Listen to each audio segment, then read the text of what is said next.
You may be seated.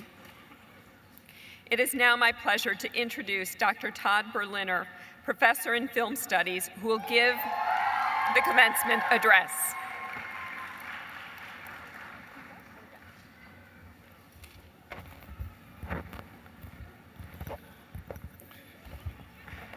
First of all, I know that a commencement speech is a hopeless tradition. If there was something so important to say that we needed to get you all together to say it, we wouldn't have waited until your very last day, right? We would have told you already. But we're not handing out the phony diplomas until I finish speaking. So I'm just going to speak my mind and enjoy the moment. I'm not graduating, right? I've got a job. So I'll just give you a couple of pointers just to smooth this transition. The first is a little secret that those of us in the workforce know, but that we've been keeping from you. And I want to give you a little tip about getting a job. But in between there, I want to address what I really want to talk about, which is the value of the education you just completed, because it's threatened right now. First, here's my secret. Most of life's problems go away when you throw money at them. It's true. Don't let anyone tell you otherwise. You have a plumbing problem, you just throw money at a plumber. It's usually that simple. Also, money does buy you happiness. I know, it's surprising. A Nobel Prize winner in economics has studied this, and he finds an almost direct correlation between the amount of money someone makes and measures of happiness. It's true. It's only up to a point, which is $75,000 a year. But until then, the more money you make, the happier you are. Now, although you may not know it, you've experienced what I'm talking about in your own education here in North Carolina. North Carolina's elementary schools have large class sizes, and some of our best teachers move on to other careers. Why? The state spends too little money on elementary education. Elementary school teacher pay in North Carolina is ranked 46th out of 50 states. Only 4 states pay their teachers less than North Carolina does. And I don't want to malign anyone, so I won't tell you what the 4 worst states are, but one of them is just west of Virginia.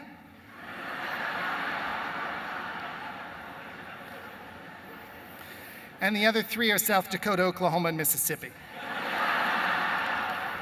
Next up, don't laugh, is North Carolina, right? So now, if someone says to you, do you really think the problems in our schools will go away if you just throw money at them? You should say, yeah, sure. Throw money out of limousine windows. Our public schools should be competing for the best teachers. Let's pay them 6-figure salaries, just like experts in finance and national defense. What could be more important, right? What could be a better investment? Everyone says they value education. But the most insightful thing I've heard one politician say to another politician is this: don't tell me what you value, show me your budget, and I'll tell you what you value.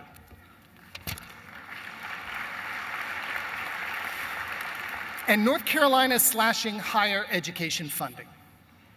The governor has proposed $139 million in cuts to the UNC system next year, on top of about $400 million in cuts that have been enacted since you started college. But the attack on higher education is not just about money. There isn't a budget crisis in North Carolina. There isn't. The attack is ideological. Listen to this. The governor wants to tie university funding to the number of jobs landed by graduates. So your degrees in creative writing and anthropology and sociology and theater and film studies and art history could be slashed at North Carolina universities if they don't satisfy a cost-benefit analysis with computer science or finance? Do we want to live in a society that doesn't support the study of social sciences and the arts? Do we want the financial marketplace to decide everything? I said a moment ago that problems go away when you throw money at them, and that money makes you happy, and that's true. But it's not the whole truth. The whole truth is this: we should not just invest money in things that make us more money. We should also be investing in things that make us more aware of our world and more creative in tackling its problems. Your decision to study the social sciences and the arts has public value.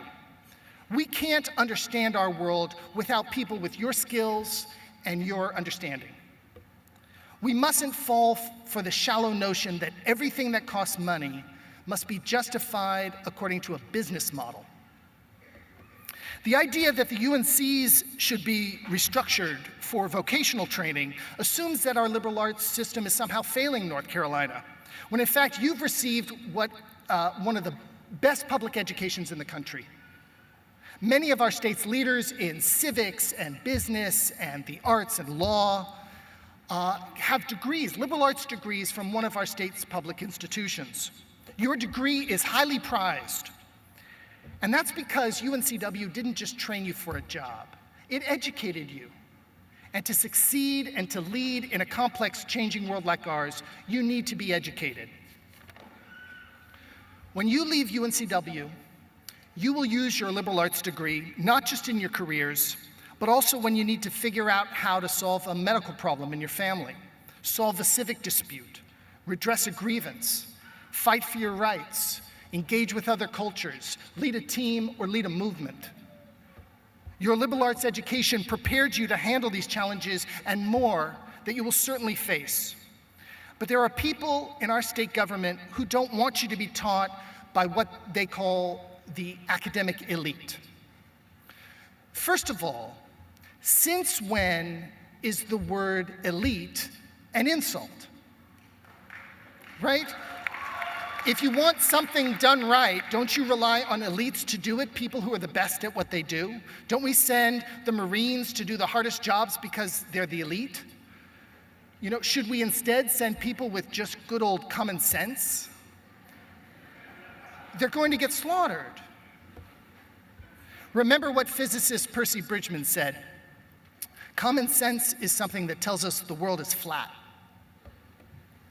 You are the best argument for a liberal arts education. Your education is going to serve you and serve our society for your entire lives because you've been educated by the academic elite, people selected for their special skills and training and education. You are qualified for this world not because you know things that everyone knows, not because of your common sense. You're qualified because you've learned to study things carefully and to think for yourselves. I know that a university must teach you the skills you need to get work. You have to make a living. You won't reach your maximum happiness until you make your $75,000 a year. But there's a poignant line from the Orson Welles movie Citizen Kane. I'm a film studies professor, and I have to reference Citizen Kane in every speech or they dock my pay. So that was it. The line goes, "It's no trick to make a lot of money if all you want is to make a lot of money." Let me say this: if my primary goal were to make a lot of money, I would be the biggest schlemiel who ever decided on academia. After college, when I told my mother that I wanted to get a PhD, her response was, when I said I wanted you to be a doctor, that's not what I meant.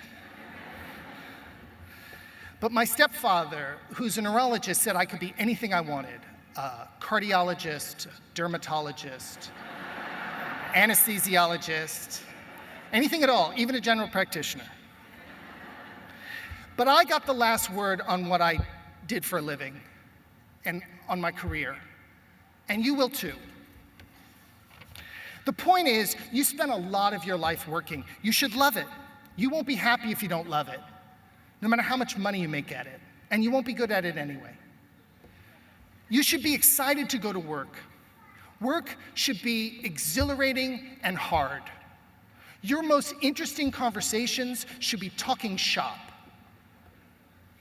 So while problems go away when you throw money at them, and while money does buy happiness, money is not enough. Most of us want more than money. We want understanding, we want beauty, and we want to be satisfied with our careers and with our world. That said, I promised I would give you a practical tip about landing a job, and here's my tip. When you're interviewing for a job, resist the urge to confess. You don't have to tell anyone that you almost failed statistics. You don't have to tell, nobody's gonna ask. I mean, maybe somebody does, probably not.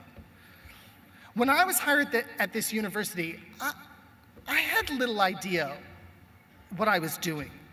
And when they tapped me to build the film studies department, I had no administrative experience. I didn't point that out to them.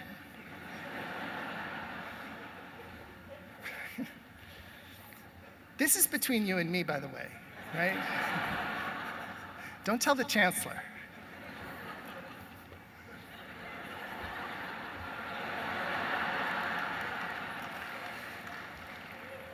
He's right there.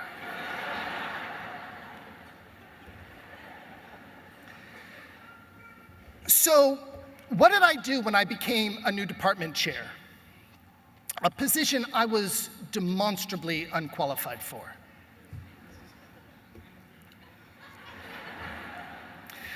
I relied on my liberal arts education, which taught me to conduct research, to work in a team, to communicate, to persuade people using logic and evidence, to draw on ideas from people with different backgrounds and different points of view, to adapt, to innovate.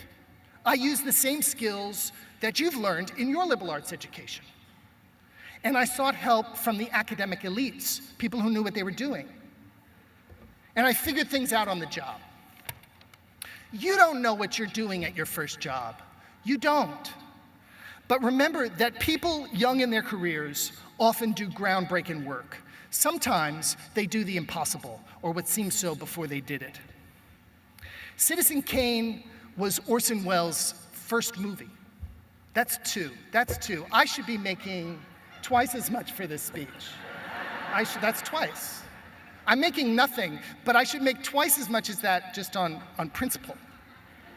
All right, Citizen Kane is an audacious, lasting achievement, one of the great works of art of the 20th century. It's Orson Welles' most complete masterpiece.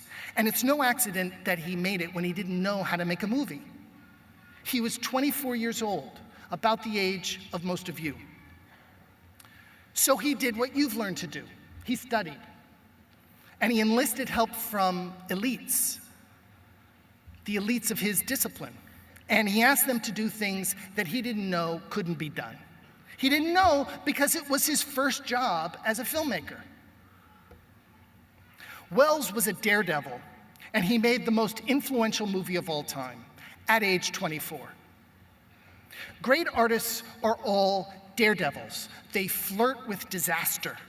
Welles failed at filmmaking a lot more than he succeeded. But the way that I look at it is this: if you're not failing, you're not really trying. We should all be great artists, no matter what we do for a living. We should all be a little bit naive about what we set out to do, a little bit unqualified. So my tip to you is this: if someone wants to hire you to do something that you don't know how to do, don't tell them. Don't. Figure it out on the job. You might end up making some spectacular failure out of the whole thing. And if you do, good for you for giving it a shot. If you fail, you're doing it right. You're young in your career. That's what's supposed to happen. But if you rely on your liberal arts education, if you're willing to take risks and make mistakes, if you get help from people with elite skills and understanding, and if you work hard and if you love your job, then you might make your masterpiece. That's all we have to teach you. Thank you for giving me the last word. You'll figure out the rest yourselves. Thank you.